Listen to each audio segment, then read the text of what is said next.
heartbreaking. Shot 3 times in the chest. In his final breaths, just fighting to stay alive. And actor Johnny Walker's death, leaving behind a chorus of sobs. You shot the wrong guy. And screams. What do we want? Justice for Johnny now! And stern accusations. It doesn't need to be a pro-criminal city. Especially after District Attorney George Gascon did not initially charge the suspects as gang members. We will continue to evaluate the evidence, reducing the possible penalty. It's just way more in favor of the criminals, which is why it's emboldened them to feel very more like, I can go ahead and do this.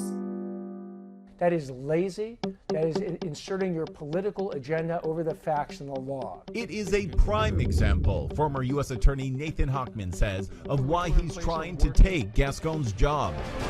Campaigning with dozens of ads and $2.5 million in donations. Gascon refuses to file any gang enhancements. What he has done is embolden criminals. And that message of Gascon being soft on crime from the beginning, on his first day, his first hour, his first email, is what Hochman has brought to every corner of the county. Social experiment in countless campaign stops. There are certain crimes and certain criminals he will not allow his prosecutors to prosecute. Is that criticism accurate? Well, that is inaccurate, right? Gascon says he is now accurately detailing a court's reversal on some of those initial prosecution policies. And we're seeing this disturbing uptick in hate crimes. My blood started to gush. Saying he is now charging 79% of hate crimes, like this anti-Semitic attack on a 75-year-old Jewish man just last year. Exactly on the tempo. Our filing rate on hate crimes is not only higher than the prior administration,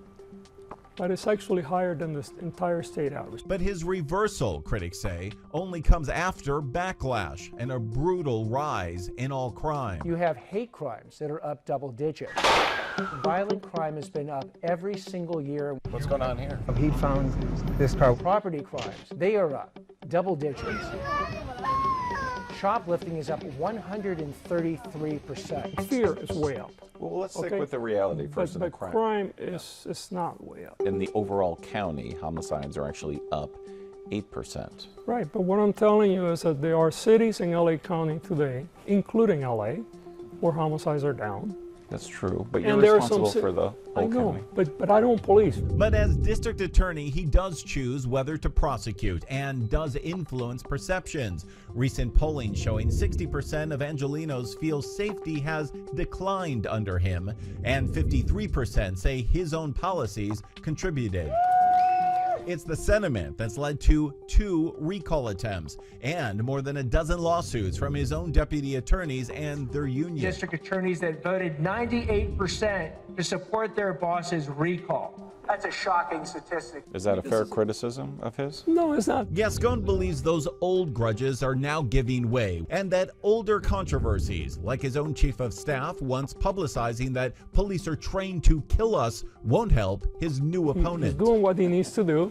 What do you need to do? What is your biggest criticism of him? Right, this is a guy that was a Republican in 22, run on a fairly right-wing platform. Lost horribly. What do you think of that criticism? You know what George Gascon didn't tell you, or pretty much most of the public? He's been a registered Republican in his life over 30 years. So in my life, I've actually been a Democrat almost twice as long as he has. Despite Gascon's attempt to define him, polling shows a majority of voters, 57%, still don't know Hochman. Do you feel that you have the breakthrough with voters, that they understand you are more than just not Gascon? Every voter that I'm able to get the message to, absolutely. Gascon is hoping voters understand that beyond any one crime scene, any one death, or any one prosecution, he believes he has kept his pledge to voters. Congratulations, Mr. District Attorney. Made before he broke through to become LA's 43rd district attorney. People can criticize him for 1,000 different things, but the one thing that I cannot say is George Gascon lied to me. You had a mandate. I did. And you carried out that vision. And I did. And was it successful? I would say that by most measures, yes.